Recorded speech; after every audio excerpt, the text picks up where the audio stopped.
मैं Start. Conversation Start. Type करता हूँ, 3, ठीक 2, है ना? 1 स्टार्ट। एकदम फ्रीली एक सेकंड। Conversation type. नमस्कार, आप देख रही हैं नेक्स्ट 9 न्यूज पॉलिटिकल बाइट और आपके साथ मैं हूं क्रांति सिंह। महाराष्ट्र की सियासत को लेकर के चर्चा जो है वो इन दिनों काफी ज्यादा तेज हो चुकी है, क्योंकि महाराष्ट्र की सियासत में एक बड़े भूचाल का आगाज भी शुरू हो चुका है।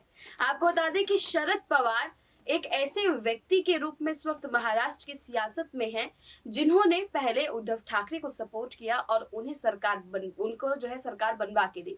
वहीं दूसरी तरफ जो है, जब ये खबर सामने निकल करके आने लगी कि उन्होंने जो है शिंदे को भी सपोर्ट किया था, तो जब शिंदे को सपोर्ट करने की बात आई तो उस दौरान भी अगर हम तस्वीर देखें तो शिंदे की सरकार महाराष्ट्र की सियासत में बनी हुई है।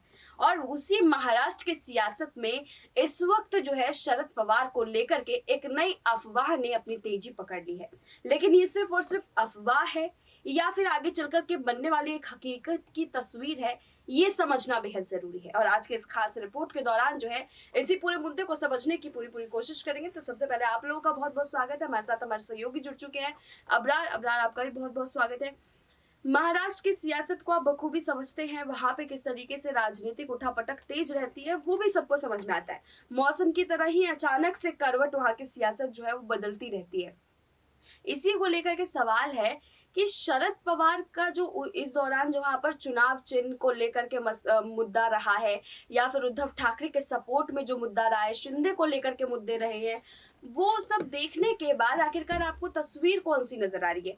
क्या लग रहा है वहां पर महाराष्ट्र की सियासत में जो है एकनाथ शिंदे को सपोर्ट करना या नहीं करना, उद्धव ठाकरे के साथ जो है बैकफुट पर आ जाना, ये सब किस ओर इशारा कर रहा है? उनकी कौन सी नई तस्वीर दिखाने की कोशिश की जा रही है? देखिए, महाराष्ट्र में जिस तरीके से इस समय अगर देखा जाए तो कहीं ना कहीं जो है उद्धव ठाकरे को जो सियासी रूप से एक बड़ा झटका लगा है पार्टी में बड़ी टूट होने के बाद, और उसके बाद जो एक उम्मीद थी उनको चुनाव आयोग से फैसले के आने के बाद कहीं ना कहीं उनको राहत मिलेगी, लेकिन उसमें भी जो है उन्हें किसी तरीके की राहत नहीं मिलती नजर आई है। और जो 70 वर्षों से आप कह सकते हैं जो पार्टी लगातार जो है ठाकरे परिवार के पास मौजूद थी, वो पार्टी आखिरकार छीनती हुई नजर आई।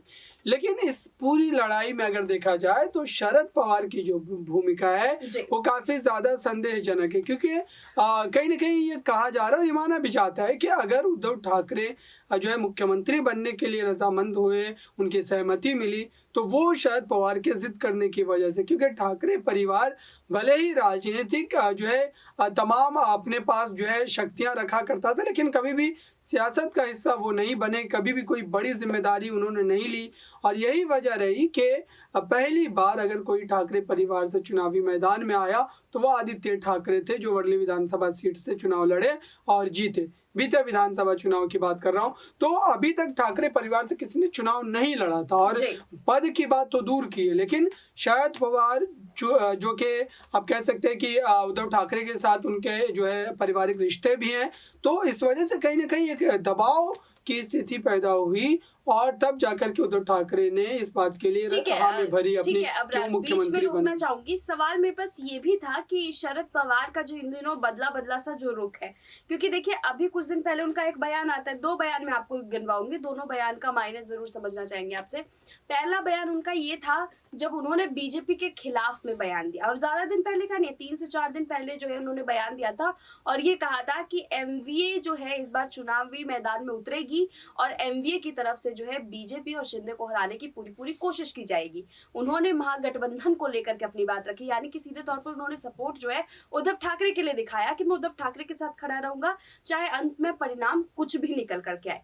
लेकिन उनकी एक तस्वीर जो कल देखने को मिली नागालैंड में जो है वहां पर सरकार बनाने के लिए जिस गठबंधन की तैयारी हो रही है, उस गठबंधन से पहले शरद पवार का बयान आता है। उस बयान के जरिए वो ये कहते हैं कि यहाँ पर जो है बीजेपी को हमारा समर्थन है। मतलब बीजेपी को समर्थन, एक जगह पर आप बीजेपी को धुतकार रहे हैं, भगा रहे हैं, लात मार रहे हैं, दूसरी तरफ आप बीजेपी को सपोर्ट कर रहे हैं। हालांकि उस समर्थन के दौरान ये नहीं कहा गया कि हम गठबंधन में शामिल होंगे या नहीं होंगे, या हम सरकार से बाहर रह करके समर्थन देंगे, लेकिन समर्थन की पूरी बात कही गई। उन्होंने साफ कह दिया कि वो बीजेपी को समर्थन देंगे, लेकिन एक जगह पर समर्थन नहीं दे रहे, दूसरी जगह पर समर्थन दे रहे, एक जगह पर उद्धव को सपोर्ट कर रहे, एक जगह पर बीजेपी को सपोर्ट कर रहे। आखिरकार वो करना क्या चाहते हैं? देखिए, शरद पवार ने अपने अपने कई जो है बैठकों से या फिर कई मुलाकातों से ये स्पष्ट जो है कहीं न कहीं जो है मैसेज पहुँचाने की कोशिश की थी। जी। जब जो है महाराष्ट्र में एकनाथ शिंदे जब मुख्यमंत्री बने थे, उसके बाद से ही शरद पवार से वो नज़दीकियाँ बनाने की कोशिश जी। कर रहे थे और यही वजह रही कि एमसीए की जो एक डिनर पार्टी हुई थी महाराष्ट्र क्रिकेट एसोसिएशन की, उस पार्टी में खुद शरद पवार का वहाँ पहुँचना और देवेंद्र फडणवीस, एकनाथ शिंदे के साथ मंच साझा करना कहीं न कहीं बतला रहा था कि शरद पवार जिस तरीके से मजे हुए राजनेता है, तो उनको जी। पता है कि कभी भी राजनीतिक परिस्थितियाँ जो बदल सकती है और जो नागालैंड में दोनों हुआ, ही तरफ रह रहे हैं। नागालैंड में जो हुआ तो उन्होंने भले ही खुद को बीजेपी से थोड़ा बहुत अलग-थलग दिखाने की कोशिश की, लेकिन ये बात तो तय है कि उस सरकार का हिस्सा बीजेपी भी है।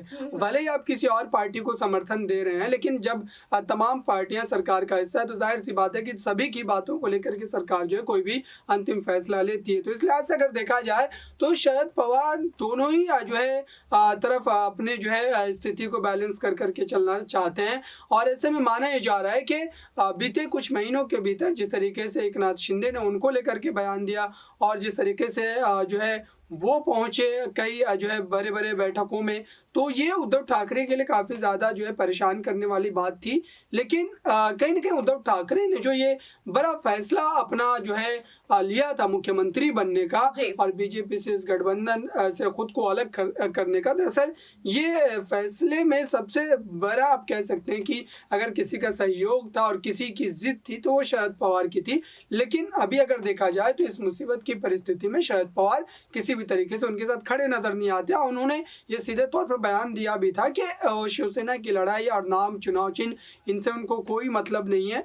हालांकि फिर दूसरे बयान आते तो फिर लोग दूसरी बातों को लेकर के चर्चा करते हैं, लेकिन स्पष्टीकरण जो है बिल्कुल भी शरद पवार ने उद्धव ठाकरे के समर्थन को लेकर के नहीं दिया कि वो इस पूरी लड़ाई में उद्धव ठाकरे के साथ। अब देखना यह है कि बीएमसी चुनाव में क्या वाकई उद्धव ठाकरे एनसीपी कांग्रेस साथ मिलकर के चुनावी मैदान में उतरते हैं या फिर अलग अलग, क्योंकि विचारधारा के लिहाज से अगर देखा जाए तो ये गठबंधन जो है बिल्कुल बेमाने गठबंधन था और लोगों को या नेताओं को ये गठबंधन हजम नहीं हो पाया। ठीक है, एक आखिरी और छोटा सा सवाल रहेगा अब्रार कि यहाँ पर जिस तरीके से महाराष्ट्र की सियासत में शरद पवार लगातार अपने रंग बदलते रहते हैं, तो उनके इस रंग बदलने की छवि को क्या महाराष्ट्र की सियासत में इस रूप से देखा जाएगा कि जो भी सत्ता में होगा वो उसी के साथ ही खड़े नजर आएंगे?